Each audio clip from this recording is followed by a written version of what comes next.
হাসিনার সামনে মমতাজ একটা গান গেছিল, আপনারা শুনছেন? ওরে শরীয়তের মৌলানা চোখ দুইটা করলা কানা, মনের পর্দা বড় পর্দা তোমরা খুঁজা পাইলা না, তেতুল হুজুর বুঝলো না। আল্লাহর ওলি আহমদ শফিকে এই শালা 2 টাকার মমতাজ তেতুল হুজুর কাছে এই আলেমেরা কলজার মধ্যে আগুন ধরে ধরে কোন কথা ঠিক কিনা? আহমদ শফি রহমতুল্লাহকে তোমরা চিনো, যে লক্ষ লক্ষ আলেমদের ওস্তাদ, জোরে কোন কথা ঠিক কিনা? এত বড় একজন আল্লাহর ওলিকে এই 2 টাকার গায়িকা শালা তোর বাড়ি কুটিরে মুন্সিগঞ্জ ওর বাড়ি থেকে ওয়াজ করে যাচ্ছে মমতাজের বাড়ি। এটা হলো মানিকগঞ্জের ঘিওর এলাকায়। একটু মনোযোগ দিয়ে শুনবেন, আমি মমতাজের বাড়ির কাছে ওয়াজ করে আইছি। ওরে মমতাজ তুমি বুঝলা না, মনের খাওয়া বড় খাওয়া, তুমি কইলা মনের পর্দা বড় পর্দা, ওই কথা মনের পর্দা বড় পর্দা, আর আমি কইছি ওরে মমতাজ তুমি বুঝলা না, মনের খাওয়া বড় খাওয়া তুমি কোনোদিন কইলা না, মনের খাওয়া খাওয়া হইলে হাতির মতন শরীর তোমার হইতো না। ওরে মমতাজ বুঝলা না, ওই কোনোদিন কইছে যে মনের খাওয়া বড় খাওয়া কথা? তো মনের পর্দা বড় পর্দা কেমনে হবে? পর্দা হলো আল্লাহর আইন। ধরে বলেন পর্দা কার আইন? আপনার বলেন তো ওমর ফারুকের মন ভালো না খারাপ? হোসেনের মন ভালো না খারাপ? হযরত আলীর মন ভালো না খারাপ? 3 জনের মন ভালো হওয়ার পরে সামনে পর্দাতে বুঝাই দিল পর্দা হলো আল্লাহর আইন। ওমর ফারুক হোসেন এখন প্রশ্ন করো, এবার হোসেন প্রশ্ন করে, রে মেয়ে, 1 নম্বর প্রশ্ন হলো আমার মাকে তুমি জানো? আমি কোন মায়ের সন্তান তুমি কি বলতে পারবা? সঙ্গে সঙ্গে মেয়েটা পর্দার ওপার থেকে বলা, হোসাইন আপনার মাকে আমি চিনি। প্রশ্ন করেছে আমার মাকে তুমি জানো, আর মেয়েটা বলতেছে আমি চিনি। ওমর ফারুক জিব্বাত কামড় খাইছে, আর হযরত আলী চোখটা দর দর করে পানি পড়তেছে, আর হোসাইন মুসকি মুসকি হাসতেছে। প্রশ্নের উত্তর শুনে 3 বিচারক 3 রকম। ওমর ফারুক জিব্বাত কামড় খাইছে, জিব্বাত কামড় খাওয়ার কারণ হলো প্রথম প্রশ্নই আউট। প্রশ্ন করলো আমার মাকে জানো, আর এই কয় আমি চিনি। কেরে মেয়ে, হোসেন মা চিনার মতন কোনো মেয়ে না। হোসেন মা এমন একটা পর্দা নিশি, তার কবর পর্যন্ত দুনিয়ার কোনো মানুষ চিনে না। জোরে খান কথা ঠিক কিনা? রাতের অন্ধকারে দাফন করে হযরত আলী বলতেছে, আল্লাহ আমার ফাতেমার পর্দাকে তুমি কবুল করো। তাকায় দেখে সামনে কয়েকটা পুরাতন কবর দেখা যায়। এই মাত্র নতুন কবর দিল, সেই নতুন কবর আর নাই। গোটা জান্নাতুল বাকি হযরত আলী দৌড়ায়ের বলে, ফাতেমার কবর, ফাতেমার কবর। কে যেন ডাকতে বলে, আলী ফাতেমা পর্দা নিশি, আমি আল্লাহ জহুরা ডিগ্রি দিয়া ফাতেমার কবরটাকেও কিয়ামত পর্যন্ত পর্দা করে দিয়েছি। তাহলে মেয়েটা বলতেছে আমি চিনি। অনেক সময় হয়ে গেল, মেয়েটা নিজেই বলতে, হোসাইন আপনি প্রশ্ন করলেন, আমি উত্তর দিলাম, উত্তর হলো কি হইল না? 3টা বিচারকের একটা বিচারকও কথা বলেন না। ওমর ফারুক বলে কেমনে হবে? হোসেন প্রশ্ন করেছে আমার মাকে জানো, আর তুমি উত্তর দিলে আমি চিনি, তুমি কেমনে চিনবা? মেয়েটা বলে, হোসাইন আপনার মায়ের চোখের ভুরু জোড়া ছিল, আপনার মায়ের বাম গালে কালো একটা তিল ছিল, থুতুনির তলে লাল একটা দাগ ছিল। সঙ্গে সঙ্গে আলী কান্দের বলে, মা যা বলছিস বলছিস মা, আর বলিস না। এই 3 জনের মধ্যে একজন পরপুরুষ আছে, তুই কেমনে বললি চোখের ভুরু জোড়া? তুই কেমনে বললি বাম গালে একটা তিল, থুতুনির তলে লাল একটা দাগ ছিল? তুই কেমনে বললি মা, তুই কেমনে বললি? এবার মেয়েটা বলতেছে, মুরব্বি ওই রোমের জেলখানার মধ্যে যখন বন্দি ছিলাম, এই রোমের জেলখানার মধ্যে যখন বন্দি ছিলাম, সেদিন কারারক্ষী যখন আমার উপর চাবুক মারত, ওই চাবুকের আঘাতে আমি জর্জরিত অবস্থায় একসময় আল্লাহকে বললাম, আল্লাহ তুমি আছো আসমানে, নবী আছে মদিনায়, এই রোমের জেলখানায় আমি দুঃখী মেয়েকে দেখার মতন কেউ নাই। কাঁদতে কাঁদতে যখন বেহুশ হয়ে গেছে, বেহুশ অবস্থায় দেখতে পায় আমার শিওরের কাছে একটা নূরের পুতুলি বসে বসে কাঁদতেছে। আমি কইলাম, কে গো আপনি, জান্নাতের হুরি না বেহেশতের পরি? আমার মাথায় হাত দে বলে, মা আমি জান্নাতের হুরিও না বেহেশতের পরিও না, আমি হলাম জগৎ বিখ্যাত মা ফাতেমা। ওই জান্নাতুল বাকি থেকে এসে তোমাকে সান্ত্বনা দেই। মেয়েটা বলে, হোসাইন আপনি আপনার মায়ের দিকে তাকায় দেখি, চোখের ভুরু জোড়া দেখতে পাই, বাম গালে কালো একটা তিল দেখেছি, থুতুনের তলে লাল একটা দাগ আমি দেখতে পাই। সঙ্গে সঙ্গে হোসেন বলেন, এ মেয়ে, 1 নম্বর প্রশ্নের উত্তর যেমন আশা করেছিলাম তার চাইতে তুমি 100 গুণ সুন্দর উত্তর দিয়েছ। ওমর ফারুক বলতেছে, আলী ভাই আমার ঘটকালি আল্লাহ কবুল করেছে। হোসেন বলে, এত সহজ না, 3টা প্রশ্নের উত্তর না দিলে আমি কিন্তু বিবাহ করব। ওমর ফারুক বলে, হোসেন তাহলে 2 নম্বর প্রশ্ন করো। এবার হোসেন বলেন, এই মেয়ে 2 নম্বর প্রশ্ন হলো, 6 বছর বয়সে তুমি ঈমান কেমনে পাইলা? তুমি যে কইলা 6 বছর বয়সে ঈমান গ্রহণ করে 12 বছর জেলখানায় বন্দি ছিলাম, সকালবেলা 3টা চাবুক, বিকালবেলা 3টা চাবুক মারছে, এই যে তুমি 6 বছর বয়সে ঈমান গ্রহণ করলা, আমার প্রশ্ন হলো 6 বছর বয়সে তুমি ঈমান কোথায় পাইলা? মেয়েটা কান্দার বলে, হোসাইন 6 বছর বয়সে ঈমান কেমনে পাইলাম যদি জানতে চান তাহলে শোনেন, আমি দুনিয়ার সাধারণ কোনো মানুষের সন্তান না, আমার দাদা হলো রোম সম্রাট কাইসার। একদিন পড়ন্ত বিকালবেলায় অন্দরমহলে গিয়ে আমার দাদা বলতেছে, নাতি রে আজকে রোমের রাজদরবারে খেলা হবে, তুই কি খেলা দেখতে যাবি? আমি 6 বছরের ছোট্ট বাচ্চা, খেলা দেখার জন্য দাদার সঙ্গে আসলাম, কারণ ছোট ছোট বাচ্চারা খেলাধুলা পছন্দ কম করে না বেশি করে? এখন কম করে না বেশি করে? আমাকে প্রায় লোকে বলে, হুজুর আমার সন্তান এত খারাপ হয়েছে, মোবাইলের খেলা না দেখলে ভাত খায় না, মোবাইলের গেম চালু করে দিলে তারপরে ভাত খায়। এখনকার বাচ্চারা মোবাইল ছাড়া কান্না থামে না, মোবাইল ছাড়া ভাত খায় না। ধরে কোন কথা ঠিক কিনা? এই বাচ্চাগুলো এই দেখেন বাহির দেখালে দৌড়াদৌড়ি করতেছে, বাহির সাইডটা ঘোরাফেরা করতেছে। গ্রামগঞ্জের মানুষ সন্ধ্যার সময় ঘরের মধ্যে মুরগি হাঁস উঠলো কিনা, মেয়েরা কিন্তু লাইটটা খোঁজা খোঁজা দেখে সন্ধ্যার সময় হাঁস মুরগি উঠলো কিনা। গ্রামের লোকেরা সন্ধ্যার সময় গোয়াল ঘরে দেখে গরু ছাগল ঠিক মতো উঠলো কিনা। তুমি সন্ধ্যার সময় গরু ছাগল, তুমি সন্ধ্যার সময় হাঁস মুরগি দেখো, কিন্তু এখন রাত 1:45 বাজতেছে, তোমার বাচ্চারা কোথায়? দৌড়াদৌড়ি করে, তুমি কি একটা বারো খোঁজা দেখবা না এরা কি হাঁস মুরগি গরু ছাগলের চাইতেও দাম কমে গেল নাকি? আমার কথাকে আপনারা বুঝতে পারলেন? তাহলে যারা দৌড়াদৌড়ি করতেছে, এদের মুখে রাখতে যায়, পিছন দিক দিয়ে যায়, এরা কি মাটি ফেটে বাড়াছে? কথা কর না, মাটি ফেটে, এর কি বাপ মাও নাই করে? এর শালা করে মানুষ করার পারতেছে না। 7 বছর থেকে তালিম দাও, 10 বছর থেকে ঘাড় ধরা শিখাও। জোরে কোন কথা ঠিক না? আর কি হারে দৌড়াদৌড়ি করতেছে? এই শালা সব করা সিজার করা। আসলে সিজার করা বাচ্চারা ভালো হবে না তো, জন্মের 2 দিন আগে ওর জন্ম হতো, জানেন আপনি? ওই নর্মালে 2 দিন পরে এমনি দুনিয়াতে আসতো, কিন্তু ওর মায়ের অধৈর্য হওয়ার কারণে পেট কেটে বের করে তাকে ঘুম পাড়াচ্ছে। ডাক্তার কয়, কে না ঘুমের মধ্যে আসে রে। আর এক ডাক্তার কয়, ওই তো 2 দিন পরে এমনি হতো, কিন্তু আমরা টাকা কামাইয়ের জন্যে পেট কাটছে, এখন বুদ্ধি। 3-4 ডাক্তার একত্রে কয়, বুদ্ধি একটা আছে, ওর পেটের মধ্যে বের করে পাও ধরে ঘুরেন দেওয়া লিখবে। তখন পা, ওই ছোটো বাচ্চার পাও ধরে এরকম একটা ঘুরেন দেয়, ওই ঘুরেন দিয়ে ঘুমাতেছে এতটা করে কেন দেওয়া, এই যে ই করে মাথায় থাকলে ঝাঁকি খাচ্ছে, এই ঝাঁকি খাওয়ার কারণে মোবাইল ছাড়া ভাত খায় না, মোবাইল ছাড়া কান্না থামে না, আর দৌড়াদৌড়ি করে ঘরে জোরে করার কথা ঠিক আছে। সব কয়টা সিজার করা।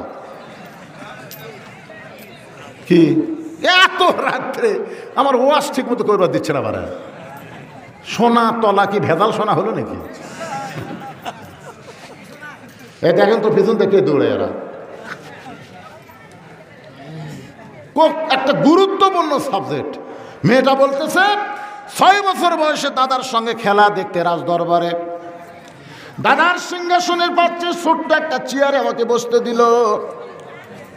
মেয়েটা বলে, হোসাইন এই 6 বছরের ছোট্ট মেয়ে, আমি আমার দাদাকে বললাম, দাদা খেলা দেখার কথা বলে আপনি নিয়ে আসলেন, কিন্তু খেলাটা কোন জায়গায়? আমার দাদা বলে, ওই যে তাকায় দেখ। মেয়েটা বলে, হোসেন আমি তাকাই দেখি একটা মানুষের চোখ কালো কাপড় দিয়ে বাঁধা, ওই মানুষের 2টা হাত কালো রশি দিয়ে বেঁধে রাখছে, ওই মানুষের 2টা পা লোহার শিকল দিয়ে আটকায় রাখছে। চোখ বান্ধা, হাত বান্ধা, পাও বান্ধা। আর এই ফ্যাসিস্ট সরকারের যে কয়টা ধরা পড়ছে, এরকে কিন্তু হাত বান্ধা নেই। দেখছেন কয়েকদিন আগে আদালতে হাজির হলো, দেখছেন পুলিশ খালি হাতে দেন, হাতটা দেন ভাই, হাতের মধ্যে হাত দেয় পুলিশ, লিয়ে দিচ্ছে মনে জামাই লিয়েছে।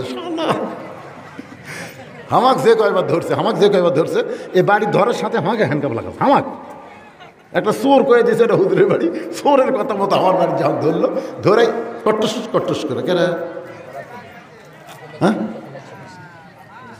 আমার হাতে হ্যান্ডকাপ, আমার পায়ে বেড়ি, আর এই শালা সবচাইতে বড় চোর, এই ম্যানকা হলো আরো বড় চোর। জোরে কোন কথা ঠিক কিনা? কলার পাতা শুয়ে দেখবে বীজের মধ্যে কলার পাতা,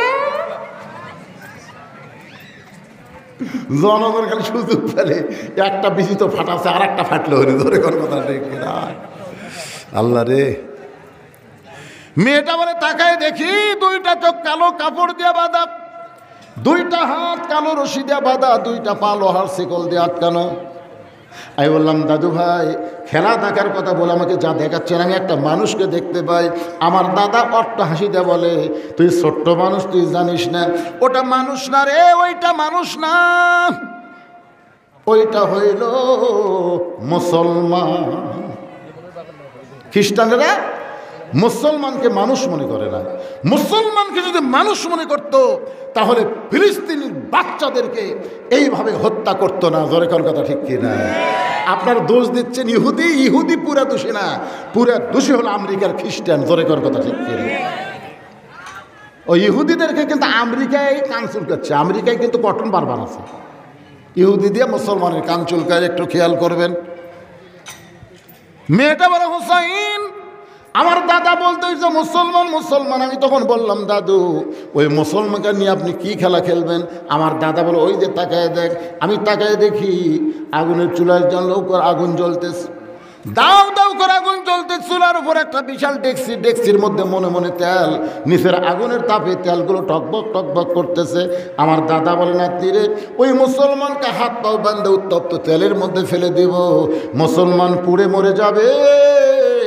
আজকের খেলার নাম হলো মুসলমান মারার খেলা। মেয়েটা বলে হোসাইন আমি 6 বছরের ছোট্ট মেয়ে, আমি দাদার সামনে দাদায় বললাম দাদু ভাই এই মুসলমান মারার খেলা কি বন্ধ করা যায় না? এই মুসলমান মারার খেলা কি বন্ধ করা যায় না? আমার দাদা বলে 100 বার বন্ধ করা যায়। ওই মুসলমান যদি একবার বলে আল্লাহ রাসূল মানি না, শুধু একবার বলবো আল্লাহ রাসূল মানি না, কারণ হাত বানছি, চোখ বানছি, পাও বানছি, কিন্তু মুখটা তো আমি বান্ধি নাই। ওই মুখ দেখালে একবার বলবে আল্লাহ রাসূল মানি না, সঙ্গে সঙ্গে মুসলমানের হাতের বাঁধন খুলে দেব, চোখের বাঁধন খুলে দেব, পায়ের শিকল খুলে দেব। মেয়েটা বলে হোসেন আমি ছোট্ট মেয়ে, মুসলমানের কাছে গিয়ে বললাম মুসলমান তোমাকে পুড়ে মারার জন্য দাও করে আগুন জ্বলতেছে, যদি তুমি বাঁচতে চাও তাহলে একটা বারের জন্য বলো আল্লাহ রাসূল মানি না। মুসলমান মুচকে হাসে বলে মা তুমি ছোট্ট মানুষ, তোমার কাছে জীবনের দাম বেশি, কিন্তু একজন মুসলমানের কাছে জীবনের চাইতে ইমানের দাম কোটি কোটি গুণ বেশি।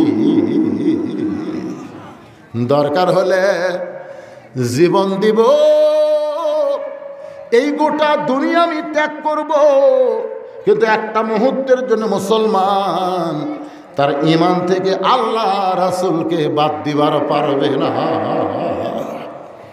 মেয়েটা বলে হোসেন রে এই কথা মুসলমান যখনই বলেছে সঙ্গে সঙ্গে আমার দাদা চেয়ার থেকে লাফ দুটে বলতেছে রে সৈন্যরা আর দেরি করিস না, ওই মুসলমানকে হাত বাঁধা অবস্থায় উত্তপ্ত তেলের মধ্যে ফেলে দাও। আমি তখন বললাম দাদু ভাই একটা জীবন্ত মানুষকে পুড়ে মারবেন, এই খেলা আমি দেখব না, এই খেলা আমি দেখব না। আমার দাদা বলতেছে খেলা দেখার জন্য তোরে নিয়ে আইছি, খেলা দেখতেই হবে।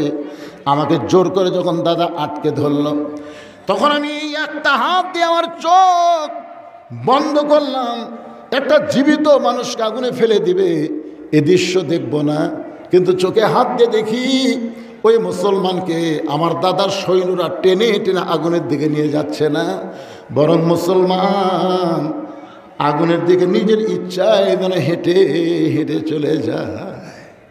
আমি মনে করেছিলাম আগুনের চুলা, কিন্তু জাতির পিতা ইব্রাহিমের সন্তান মুসলমান জানে আগুনের চুলা হতে পারে, এর ভিতর দিয়ে আল্লাহ জান্নাতের দরজা বরণ করে নিবে। মেয়েটা বলে, হোসাইন রে, এক সময় আগুনের চুলার কাছে যখন চলে গেল, এখন সৈন্যরা ধাক্কা মারবে, ওই মুসলমান উত্তপ্ত তেলের মধ্যে পড়ে যাবে। এমন সময় আমি ডান হাত দিয়ে চোখটা জাপটে ধরলাম। হঠাৎ একটা মধুর সুর আমার কানের মধ্যে চলে আসলো। সেই সুরটা হলো, লা ইলাহা ইল্লাল্লাহু মুহাম্মাদুর রাসূলুল্লাহ। আমি তখন দেখি, যদিও হাত দিয়ে চোখ বাঁধা, তারপরে আমি দেখি মুসলমানের দেহ নামক খাঁচাটা উত্তপ্ত তেলের মধ্যে পড়েছে। কিন্তু খাঁচার পাখিটা কে যেন ধরে সবুজ রঙের একটা বাগানে উড়াল দেয়। আমার সোনার ময়না পাখি খাঁচা খানা কবরে রাইখা জান্নাতে উইড়া গেলি নাকি রে আমার সোনার ময়না পাখি। আমি নিজের চোখে দেখলাম মুসলমানের দেহ নামক খাঁচাটা উত্তপ্ত তেলের মধ্যে পড়েছে, কিন্তু খাঁচার পাখিটা কে যেন যত্ন করে ধরে এমনভাবে কবিতরের মতন ছাইড়া দেয়। পাখিটা উড়তে উড়তে সবুজ রঙের একটা বাগানে চলে যায়। ওই বাগানের নাম হলো ইল্লিন, জান্নাতের বাগান। মেয়েটা বলে, হোসাইন, আমি এক ঝাঁকি দিলাম। দাদা আমার বাম হাত ধরেছিল, কিন্তু তখন আমার মধ্যে ঈমান ছিল না। ওই মুসলমানের কলমা কলিজা আসার সঙ্গে সঙ্গে আল্লাহ আমার দেহে এমন শক্তি দিল, আমি হ্যাঁচকা টান দিলাম, দাদার হাত থেকে হাতটা খুলে গেল। আমি বাড়িতে গিয়ে বললাম মায়ের সামনে, লা ইলাহা ইল্লাল্লাহ মুহাম্মাদুর রাসূলুল্লাহ। আমার মা বলে, তোর দাদা যদি জানতে পারে, তোর বাবা যদি জানতে পারে এই মুসলমানের কলমা কোথায় পাইলি রে, এই মুসলমানের কলমা বাদ দে, তো হত্যা করবে মা। আমি তখন বললাম, মা নিজের চোখে দেখছি মা, এ কলমাওয়ালারা কোনোদিন মরে না। নিজের চোখে দেখছি মা, এই কলমাওয়ালার দেহ উত্তপ্ত তেলের মধ্যে পাখি উড়াল দিয়া জান্নাতে চলে যায়। আমি এক দৌড়ে এসে দেখি আমার দাদা সৈন্যদের নিয়ে ওই মরা পড়ে যাওয়া লাশের কাছে আনন্দ মিছিল করতেছে। মনে হয় শাহবাগে আনন্দ মিছিল করতেছে। জোরে কোন কোন জায়গায় আপনারা শাহবাগে আনন্দ মিছিল দেখেননি? যখনই জাতির শ্রেষ্ঠ সন্তানকে ফাঁসি দেওয়া হয়, ওরা তখন আনন্দ মিছিল করে। আমি দেখলাম আমার দাদা সৈন্যদের নিয়ে মিছিল করতেছে। মুসলমান পুরা ছাই হয়ে গেল, মুসলমান পুরা ছাই হয়ে গেল। আমি তখন দাদার সামনে এসে বললাম, কানার ভাগ্যে ধন মিলে না, কানা